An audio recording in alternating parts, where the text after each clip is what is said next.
Okay, so this is the third sub-lecture of the sales promotion lecture.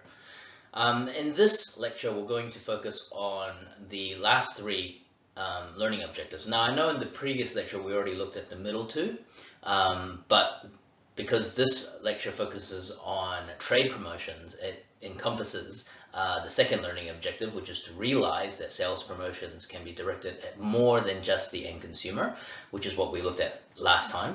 And also, obviously, learning about the different types of sales promotions that exist within the B2B or the trade incentives element. And finally, we're going to finish off the lecture with looking at some of the disadvantages of sales promotions.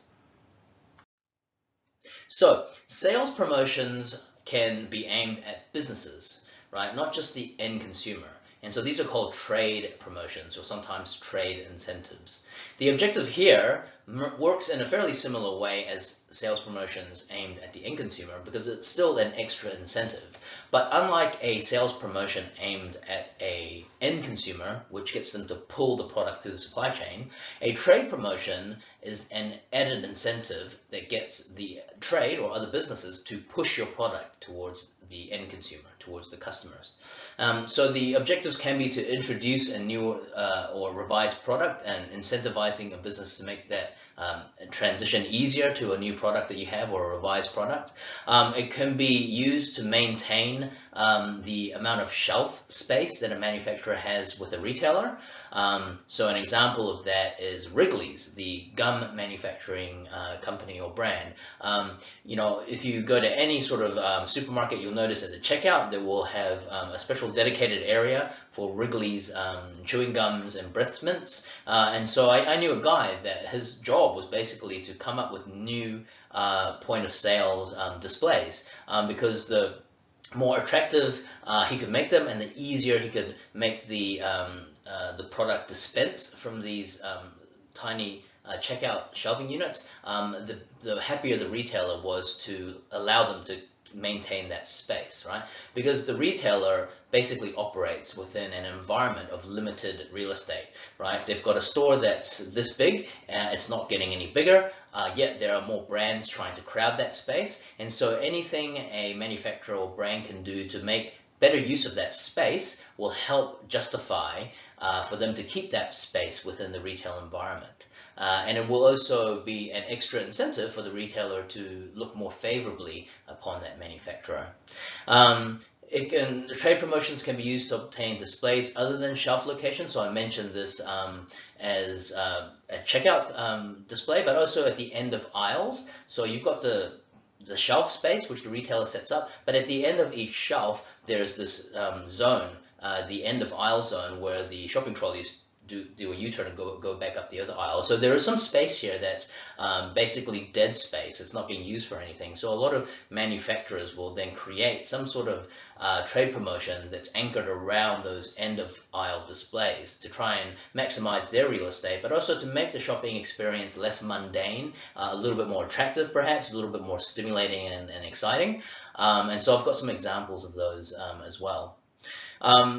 Trade promotions can be used to reduce excess inventory. So if you have a trade promotion that encourages the retailer to basically sell more of a product that's kind of sticking around and getting a bit stagnant, then that'll help invigorate the merchandising of that product and get it moving along. Because what retailers don't want is inventory that is excess or surplus and just sits there and doesn't earn them any money, but is taking up space. So a trade promotion can help, get that moving again.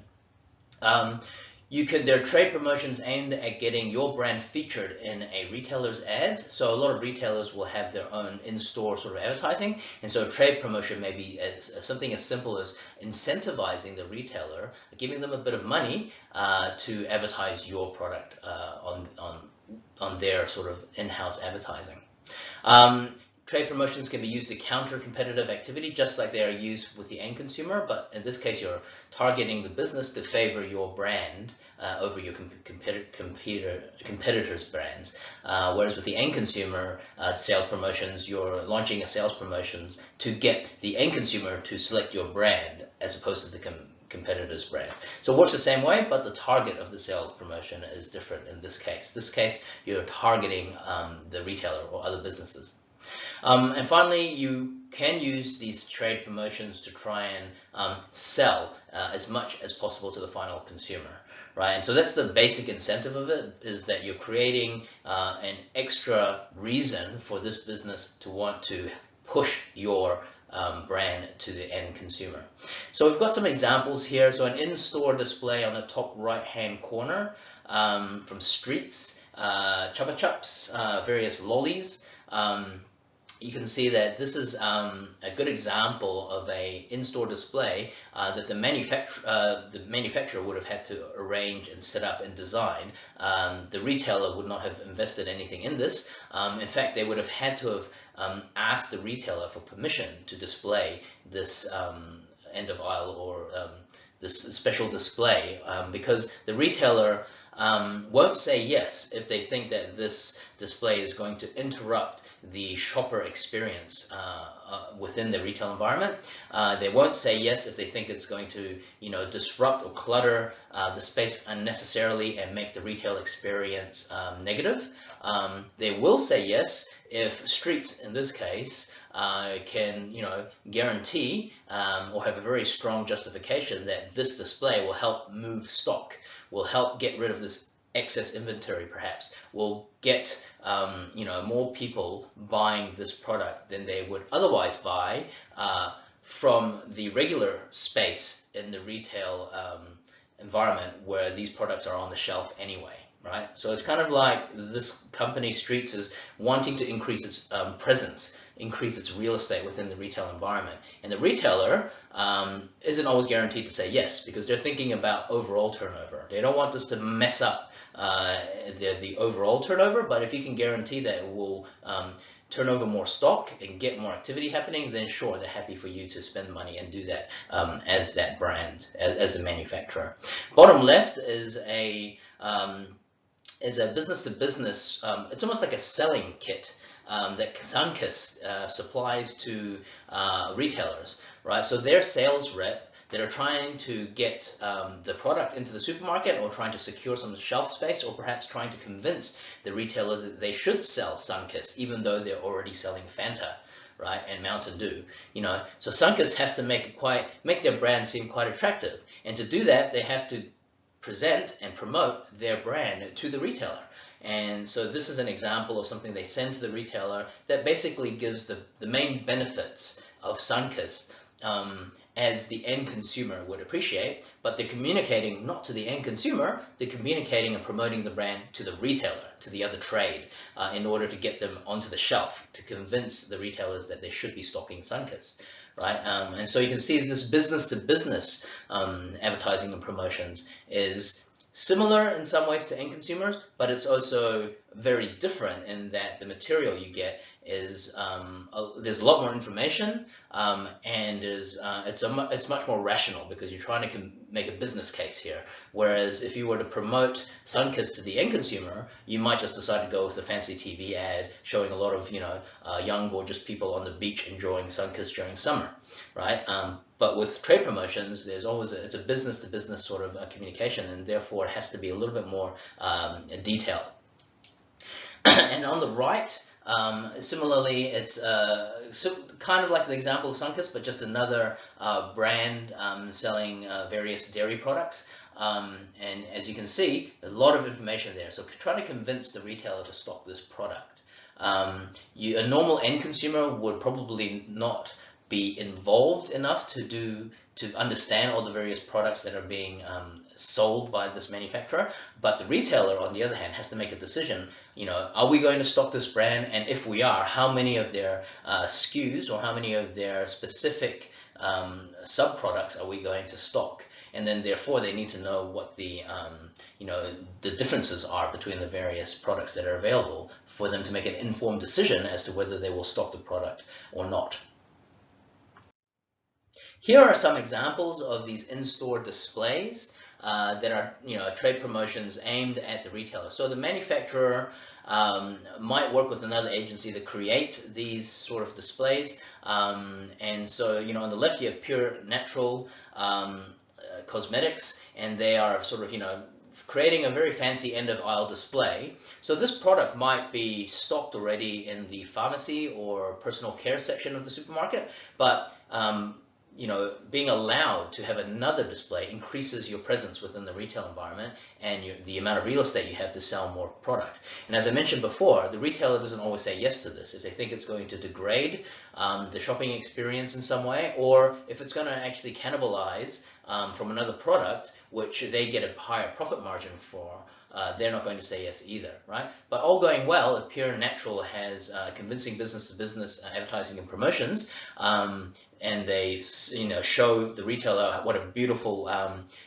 point of purchase display this looks like, then the retailer might say yes, because A, it helps move some product, and B, it helps enhance the shopping experience of the supermarket goers. Middle right, at the top there, we see one of these. It's like linked back to sampling. So the sampling itself is aimed at the end consumer, but the trade business-to-business promotions aspect of it is that this whole setup here is aimed at the retailer. So this is two-pronged. So sales promotions can be aimed at the end consumer and at trade, but they're not mutually exclusive, right? And they often work hand in hand. So in this case, you're targeting end consumers with the sampling of that product, but you have to also convince the retailer to give you all that space there to set up your little display. Down the bottom is I think a Hawaiian beer, a very fancy in-store display there. So the regular people that stock the shelves at the supermarket wouldn't have set this up. It would have been a sales rep from the actual beer company, or even a creative agency of that beer company that was hired to come and do this properly, to set up that canoe in the middle, in order to promote that brand in store, in the liquor section of the supermarket. The key thing to remember is that in all of these displays, they look pretty expensive, and there's a lot of work involved. The retailer pays nothing. It's all up to the manufacturer or the owner of the brand to create this extra incentive to allow the retailer to ask for permission from the retailer to be allowed to do this in order to increase their market share within the retail environment. And the final bottom left, it's not a display, it's just it's an example of a trade promotion event. So Big Boys Toy is a type of trade promotion that is different to the other stuff we've been talking about to this point. So this is a trade show where once again, companies pay an event organizer in a function center or a convention center. They rent a space within that event, that expo, in order to promote their product, often to other businesses, but sometimes also to the end consumer. And there are a lot of other trade shows. So the Big Boys Toys is almost an end consumer trade show, but there are other trade shows where only people within other businesses go to learn about other people that they can collaborate with, and sometimes also to do research on their competition. So what are some ingredients for success for trade promotions? So as I mentioned before, there has to be a financial incentive for the retailer, right? A, it can't cost them anything, but also B, more importantly, they can't lose any money because of some of the activity going wrong. Correct timing, because the retailer probably gets many requests for manufacturers to do this sort of extra activity in the store. So they can't say yes to all of them. And so you have to be creative when you're communicating with another business in terms of the business case for allowing the manufacturer to conduct these extra sales promotions in store. So correct timing. So for instance, near Valentine's Day, if you're a chocolate company, then your chances of doing an in-store promotion are going to increase, right? So you want to minimize the retailer's effort and cost. You want to be able to show quick results. So you have to convince them that if they let you do these promotions in the store, that they will get an immediate return on their turnover. So it has to be kind of a win-win sort of situation. They're not going to let you do it if all you're going to do is increase the success of your brand alone. Now, if you increase the success of your brand and that leads to a higher profit margin for the retailer, then sure, they're going to be thumbs up.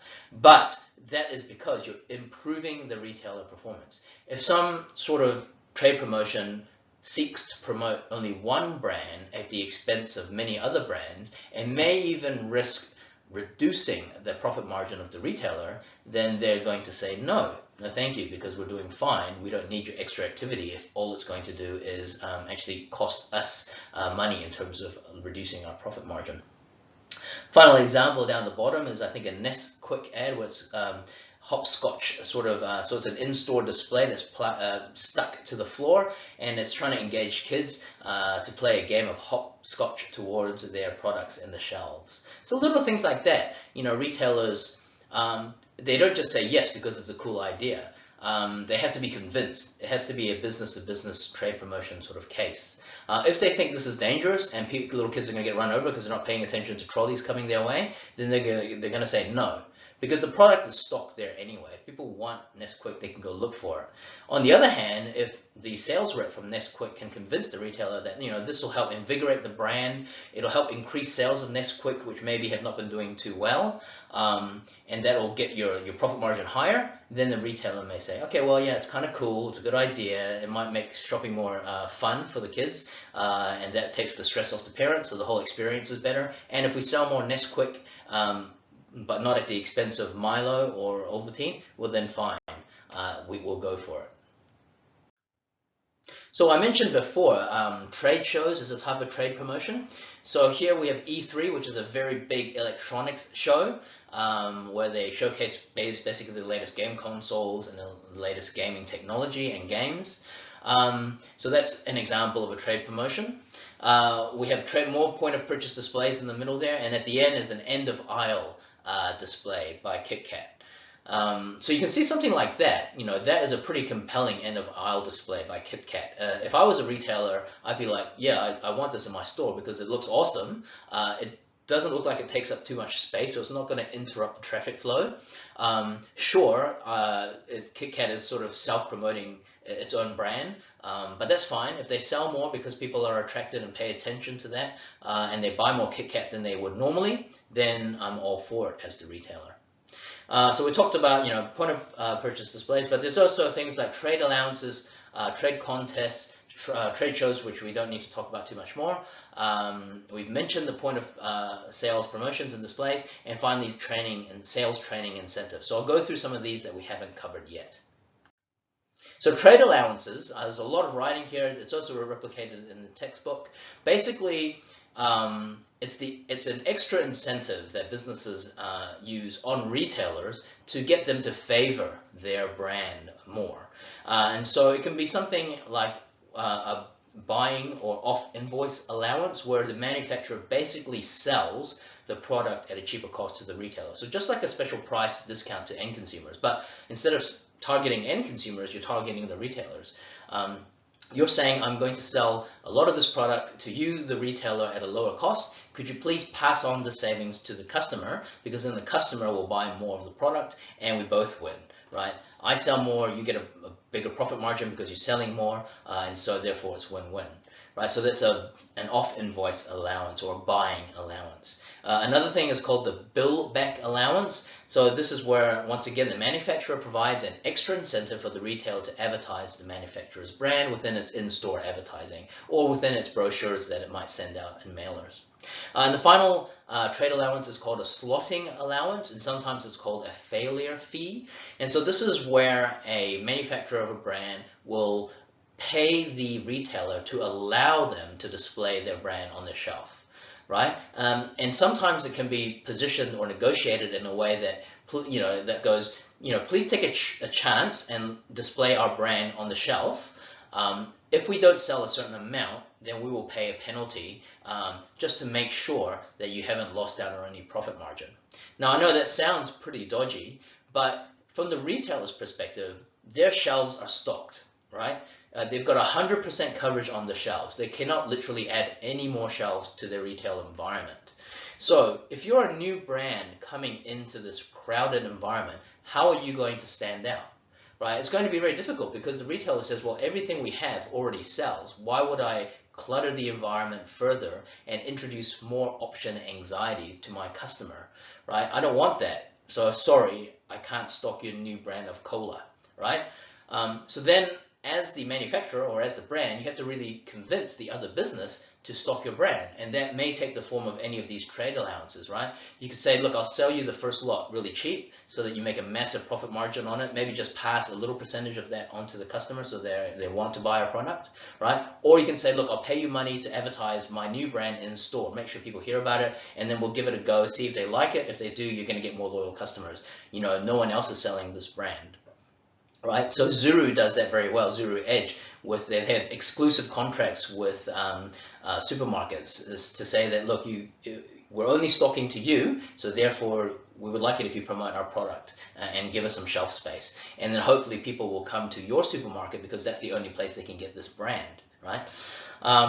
And finally, the slotting fees. That's basically if I've got a new cola and I'm competing with Coca-Cola and Pepsi and the shelf is already saturated, I've got no space, then I may just have to bite the bullet and say, look, how much is it going to cost me to get my product on your shelf, right? And if I can pay that slotting fee and prove myself, because maybe my brand of cola has a unique selling proposition that the other brands don't have, then maybe I will develop some loyal customer base and my market share will increase, and therefore that gives the supermarket an incentive to keep stocking my product on their shelves, right? And so this is kind of a double jeopardy situation where if you're a new brand starting out with no market share and no brand reputation, it's going to actually cost you more to get started because you have to convince the retailer to stock your brand.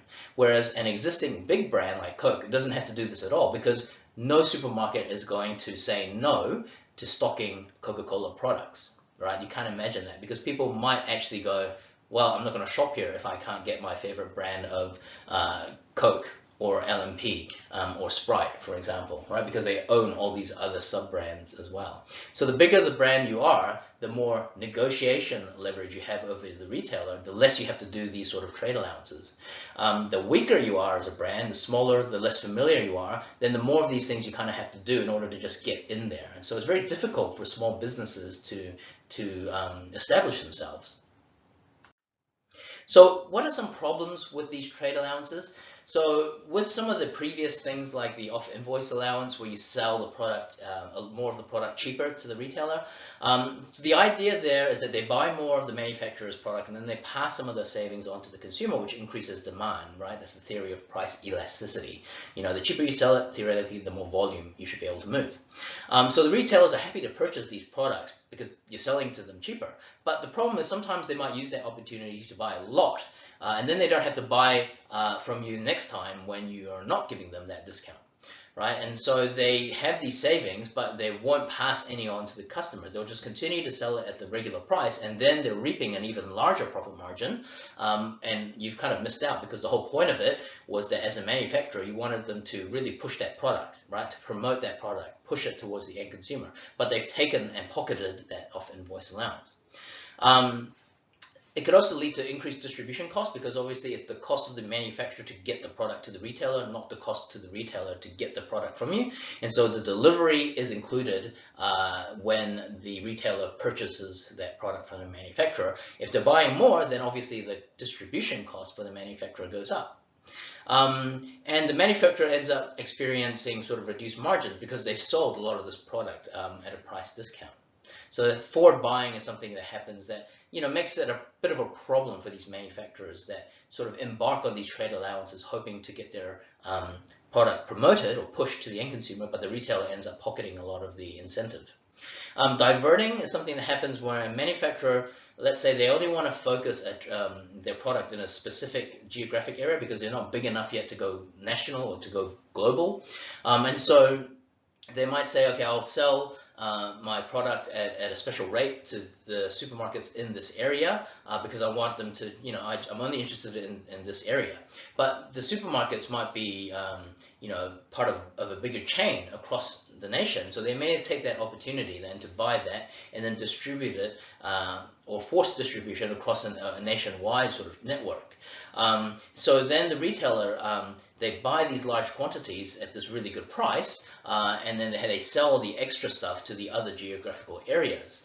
Now the product quality might suffer if it's a product that isn't designed to travel long distances or to be distributed in a very long way.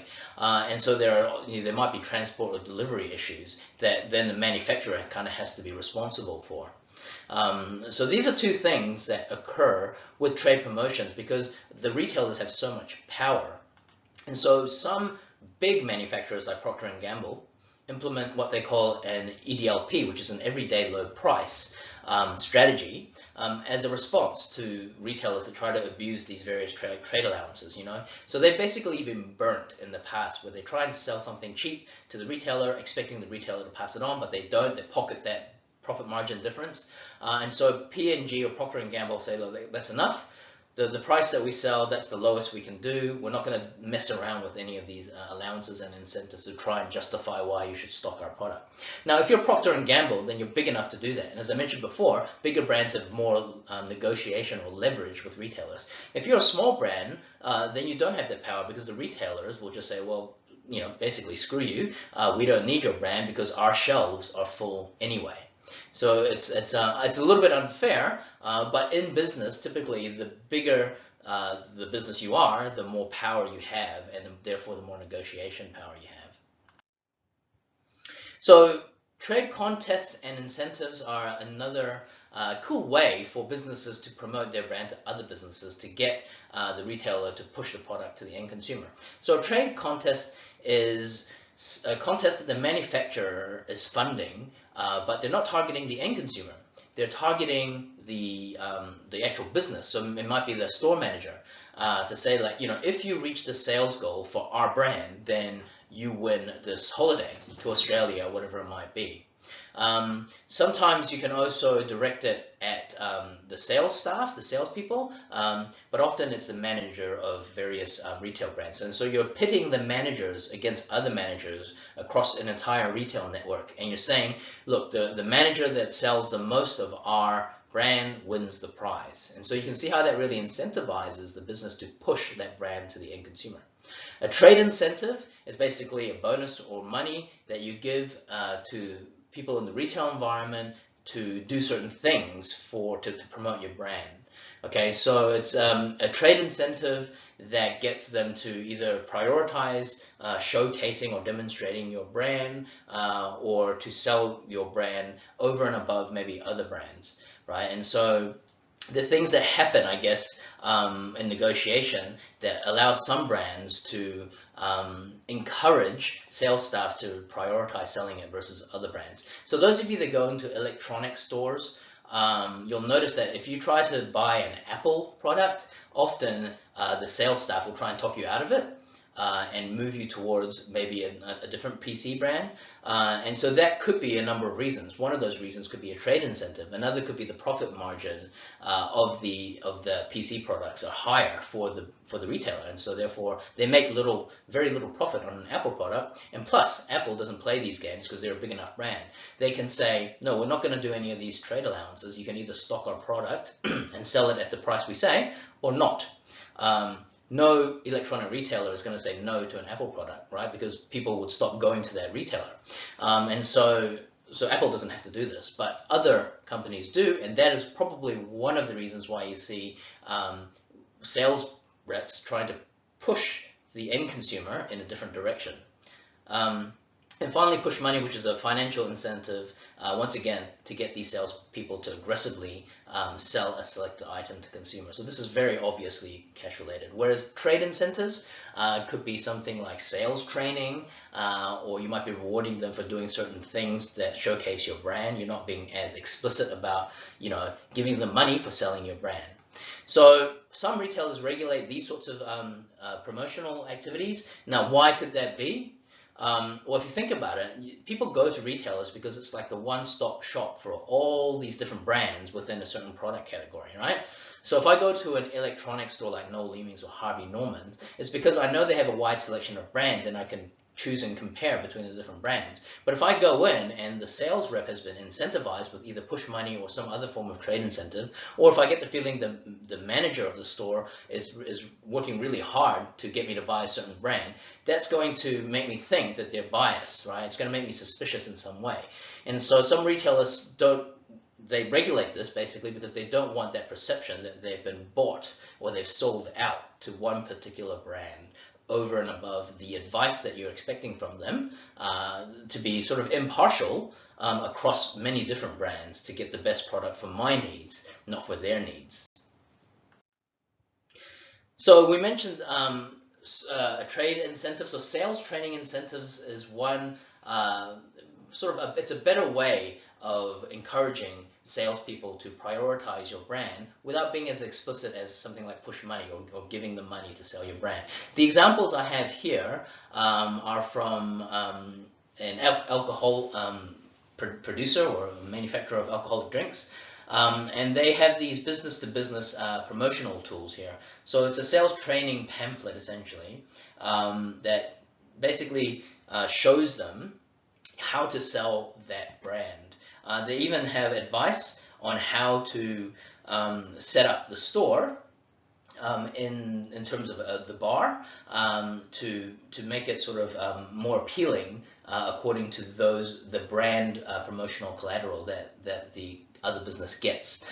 So the manufacturer is basically providing free training and often tools, selling aids, brochures, manuals for how to best position their product to the end consumer. So the advantage for the retailer is that they don't have to train their staff, right? Because they're getting free training from the manufacturer. And the advantage for the manufacturer is that they can get the benefits of their brand communicated to the sales staff, who then communicate that onto the end consumer. And as the sales staff get more familiar with the brand, then they're going to prefer selling that brand or prefer working with that brand, right? And so this is a way of I guess it's win-win that the manufacturer gets to get their brand promoted by the sales staff, but they also can ensure that the product is promoted in the most accurate and high quality way. And it's win-win for the retailer because they no longer have to invest in their own training because their staff are being trained by the manufacturer. So I did some work for a organic fertilizer company called Aquaticus, and the owner of that was really good at going into places like Palmer's and King's Plant Barn and really training the staff on the particular special unique selling proposition of his product, right? So it's an organic fish fertilizer made from the waste product of the fishing industry. It's got probiotic fungus mixed in to help increase the probiotic activity within the roots of the plants. So there's all these quite scientific concepts that the retailer did not have time to teach their own sales staff. So he said, look, I'll go in and I'll do a workshop for your staff every couple of months in case you get new staff. I'll make sure I tell them, the unique selling propositions of my product free of charge. And hopefully, it just makes their life easier when it comes to recommending a product and selling my product. Now, obviously, there's some disadvantages for this, which we touched on in the previous slide, and that is that, the retailer has to be careful that when they say yes to this guy, that they're not inherently biasing their own sales staff when the end consumer comes in asking for impartial advice, right? So it's kind of a balancing act there. Obviously, as the manufacturer, you want to get in and do the sales training because you want the sales staff within the retail environment to be really familiar with your brand and know all the benefits and unique selling propositions. But on the other hand, as the retailer, you want to make sure that when people come in as the end consumer, that they get impartial advice about everything to help satisfy their needs, not to get biased information about one particular brand just because your staff are comfortable with that one particular brand because they've had sales training incentives. Here's the other example, same company. So they have this product collateral for all their various types of beverages. So this one is Captain Morgan. Once again, it's got the key statistics, why they should stock that brand, the type of consumer that they're going for, how you might set up your bar to best reflect the brand, etc., etc. Okay, so now we're going to go through a student engagement activity in class, looking at applying trade promotions to the company client this semester. So we talked about trade allowances, trade contests and incentives, trade shows, point of sales displays, and sales trading incentives. So have a think about how some of these or combination of them might be useful to get the client company's brand pushed through the supply chain. Okay, so we've talked about why sales promotions work. We've looked at the end consumer sales promotions. We've looked at trade promotions. Now, sort of beginning to wrap everything up now, we want to think about the return on investment or the profitability of promotions. So essentially, when the cost of promoting, a brand is reduced, then profit will increase, right? Because you're minimizing the expenses that you're spending on promoting the product, right? And as your expenses go down, obviously your profit increases. And sales promotion, just like advertising, just like any of these promotional elements we're looking at, is an additional expense. And because of that, it will decrease your profit margin. So the question when embarking on any form of sales promotion, whether it be end consumer or trade promotions, the question is, will this promotion generate more revenue than what it costs to launch it in the first place? So if you're thinking of promotional products or sampling or a special price or discounts, that is going to cost you something from your profit margin.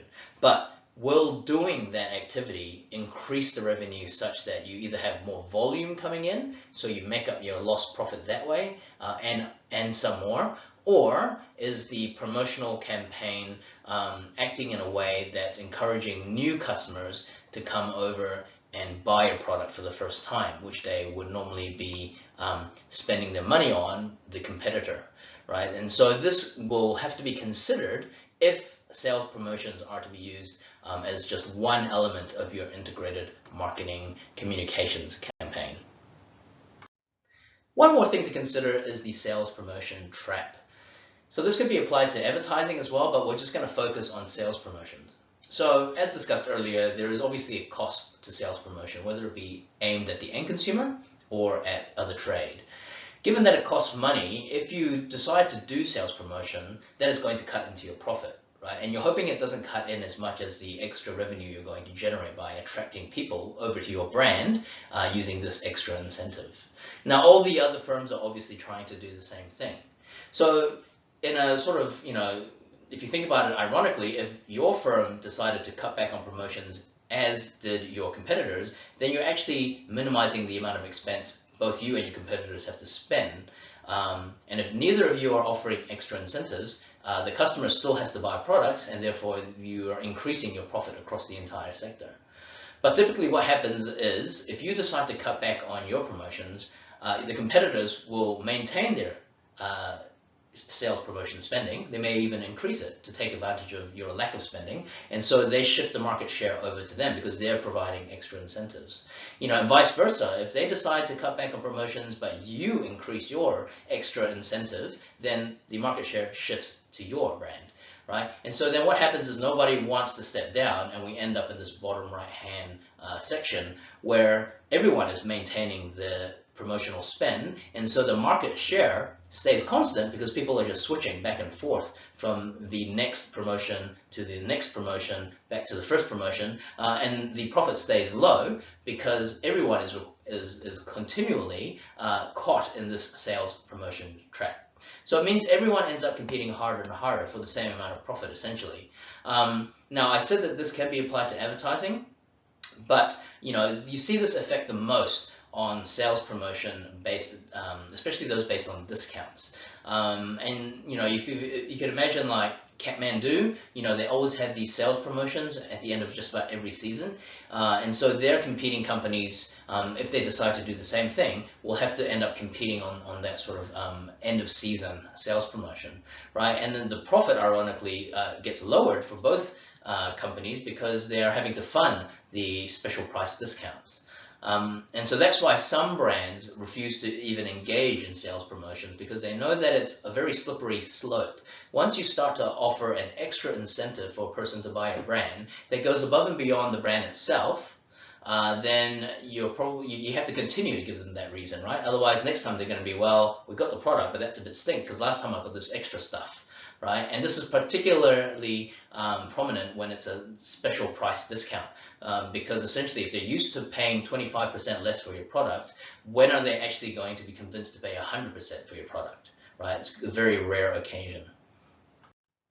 So to summarize, sales promotions are an extra incentive that makes your brand more valuable to someone, whether that be the end consumer or another business. They can be aimed at consumers, your own workforce, or other businesses such as retailers or sales staff. There are many different types of sales promotion. That's why this lecture is particularly long. We looked at sampling and promotional products, but there are also things like giveaways, contests, buy one, get one, coupons, etc., etc. So there's no doubt they're effective, because at the very first lecture I talked about the psychological effect of a sales promotion, right? It's very much easier to convince someone that they're getting something extra or that a product costs less than it is to convince them of some sort of brand image or some sort of relationship through long-term advertising and brand building, right? And so for that very reason, because it's so easy to convince people that a sales promotion is going to be extra value for them, that it works. And because it works, businesses are caught in the sales promotion trap of continually having to create these extra incentives for people to engage with their brand.